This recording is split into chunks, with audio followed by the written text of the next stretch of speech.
Does travel spark joy in your life? Whether it's reminiscing about trips you've taken or dreaming about where you may go in the future, travel can be a magical thing. There are so many ways to travel. Should cruising be part of the conversation for you? Let's break it down. In pre pandemic times, the world cruise industry was on track to generate over 27 billion US dollars, growing year over year at between 5 to 10%. With the cruise shutdown, the industry was essentially cut in half in an instant. In 2021, the revenue of the cruise industry worldwide was 13.6 billion USD, according to statista.com, a leader in market research. Bouncing back from a whopping 87% revenue shrinkage in 2020, revenue growth swelled in 2021 by over 300%. While that doesn't mean things are back where they were a few years ago yet, projections over the next 4 years are anywhere between 13 to 36% growth per year. With the pent-up demand people have for travel right now, the cruise industry is poised to take off. So why does any of that matter to you? Because it means more options for new and experienced cruisers alike. Brand new ships are being released at a rapid pace. At least 12 major new cruise ships were released in 2022, and another 12 are planned for release in 2023. In 2024, we should see the launch of at least 10 more. New ships also mean new features. From food and beverage concepts to entertainment to activities, cruise ships are doing everything they can to appeal to many different travelers. While you might not love every ship out there, there is almost guaranteed to be at least one offering that would be right up your alley. Cruising brings people together. Think of a small town where inevitably you're going to run into the same people at different events, and in doing so, you're likely to get to know each other. Most ocean cruise ships range between approximately 1,000 to 6,000 guests, so you have the opportunity to meet a few or many people, whatever may be of interest to you. If you have your friends or family with you, everyone can pursue their own interests and still come back together for certain activities or meals.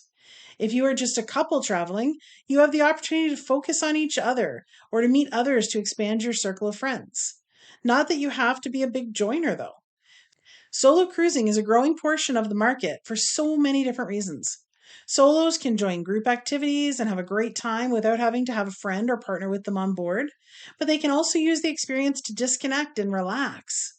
Not everyone feels the need to be constantly engaged with others. Cruising is, at its essence, an all-inclusive activity. Once you board the cruise, your room, meals, and entertainment are all included.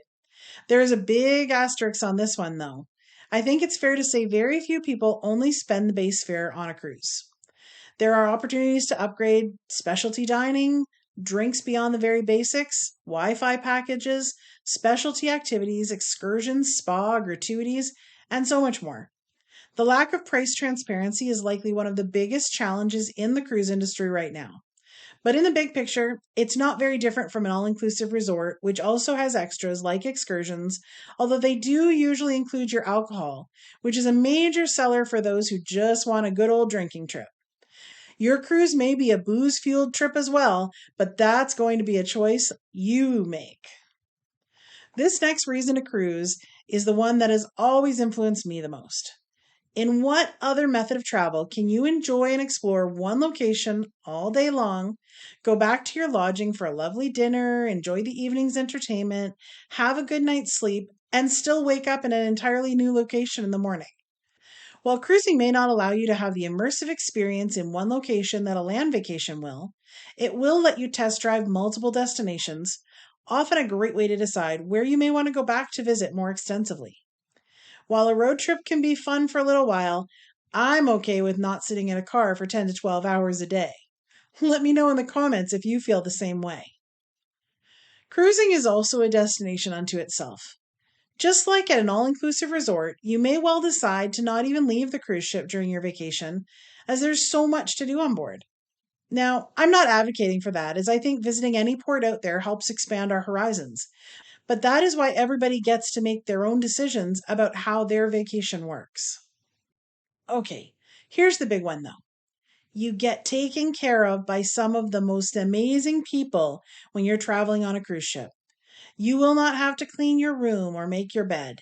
You won't have to meal plan or cook or do dishes or even serve yourself food unless you choose to. You won't even have to think too hard about what activities will fill your day, although you will have to choose between the many options in front of you. I know, the hardship. If something crops up, there will be crew there to help you sort it out. The vast number of multicultural crew members on ships adds such a flair and fantastic extra bonus to this type of travel if you take just a few minutes to get to know and appreciate them. Cruising may or may not be for you, but if you haven't given it a shot, can you really be sure? Have you considered trying a cruise vacation? Or are you a seasoned cruiser? Let me know in the comments. Fear of cruising and anxiety around travel can hold so many people back. Check out this next video to take a deeper look at those fears, and I hope to see you all at sea.